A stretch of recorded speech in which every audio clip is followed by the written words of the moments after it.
Very interesting article here from Alan McLeod of Mint Press News. I'll link it in the description box.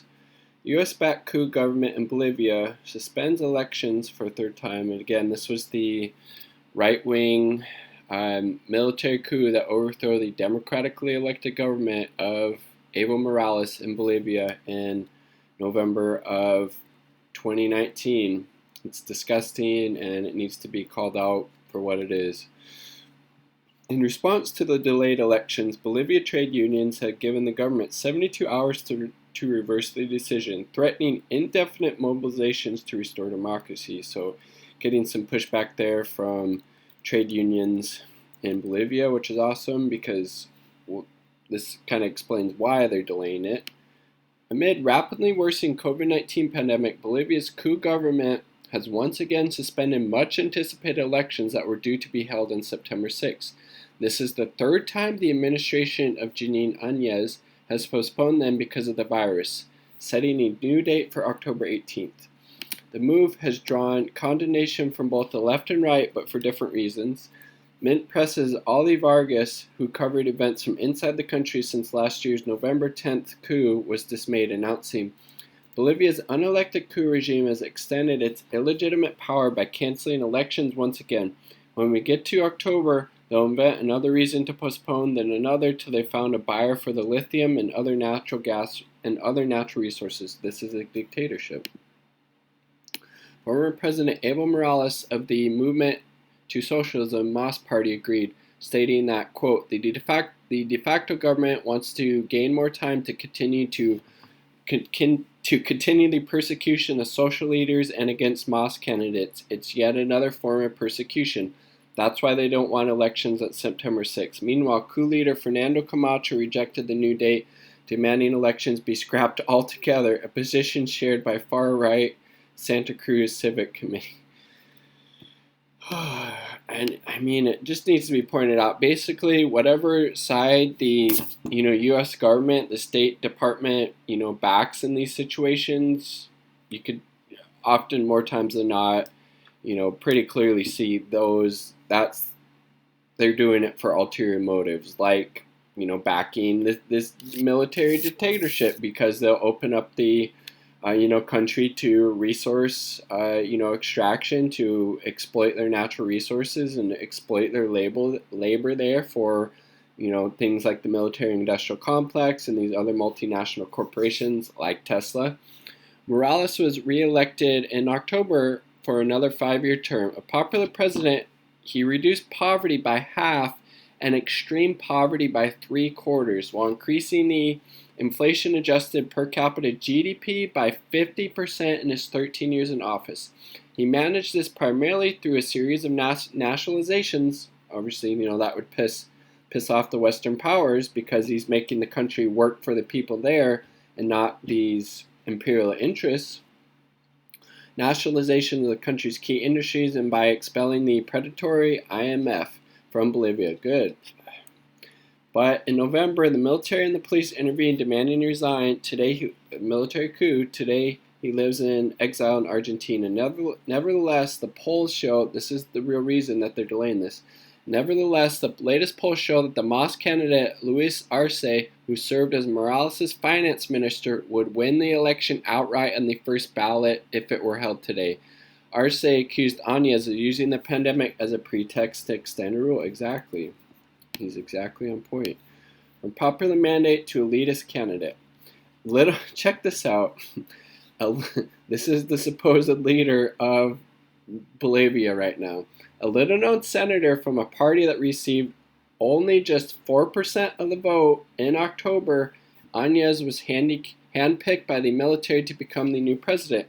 A strongly Christian conservative who described the country's indigenous majority as satanic, and Morales was also the first indigenous president of Bolivia as well. She arrived to take her new place in government clutching an oversized Bible. She enjoyed the support of the country's elite, the U.S. government, and the entire spectrum of corporate media who cheered the events as they happened.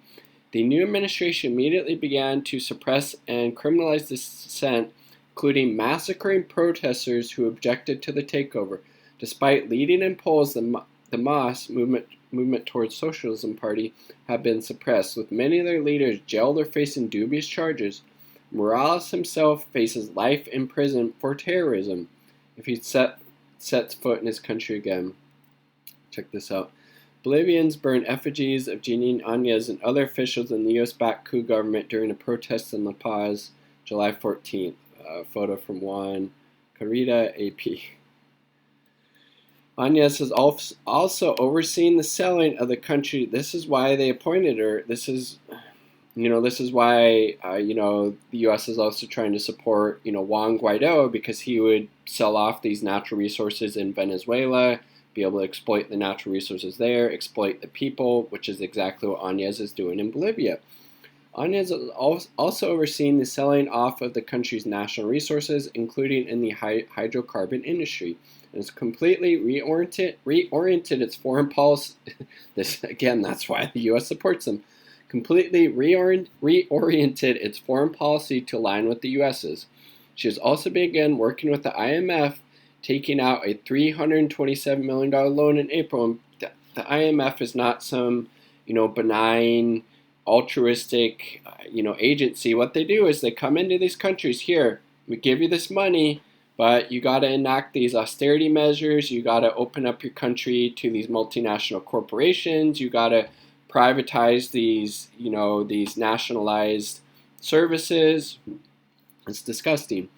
That's why, Morales rightly kicked the IMF out of Bolivia, because they're parasites and they don't help the country. They only hurt them. The U.S. government strongly backed Anez from the beginning. 3 days after the coup in the State Department released official communique applauding her for leading her nation to a democratic. There's nothing democratic about that coup. But again, that's the U.S. State Department. Mike Pompeo's trash.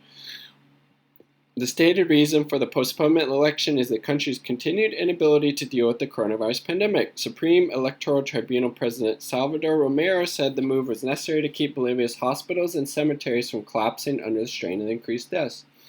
This election requires the highest possible health security measures to protect the health of Bolivians, he said. One reason why the country's medical system is under such pressure is that Anez expelled hundreds of Cuban doctors working primarily with the country's poorest people, leading to closures of hospitals and health clinics. While Bolivia has officially reported 65,000 cases and 2,407 deaths, some believe those figures could be an underestimate. This week, police said they recovered 420 dead bodies from streets, vehicles, and homes in La Paz and Santa Cruz. In June, Anez herself tested positive for COVID-19. In response to the delayed elections, Bolivian trade unions have given the government 72 hours to reverse the decision, threatening indefinite mobilizations to restore democracy. Thus, it appears that even after 8 months of constant political struggle, tensions could be about to be increased once again.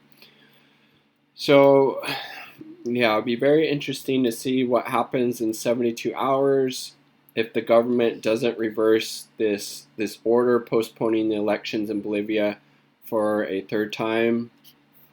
Sounds like those trade unions in Bolivia are, like they said, are willing to mass mobilize people, whether that's work strikes or massive protests, general strikes, whatever it may be. It sounds like they might have the power to force this election to go forward. And again, the only reason the Bolivian government keeps postponing it is because the MAS party, the party that Evo Morales was part of, their candidate, his former finance minister, was leading and would have won on the ballot the first time around, and they're just trying to delay it as much as possible, trying to exploit the resources, exploit the people, and again, just all solidarity with the people in Bolivia, living under this military fascist dictatorship under the unelected Anez government. It's disgusting, and the U.S.'s role in this also needs to be, called out. And people like Elon Musk also need to be called out, saying that he was part of this coup and will do coups wherever he want. That's fucked up. Another reason why billionaires should not exist. Peace. Much love.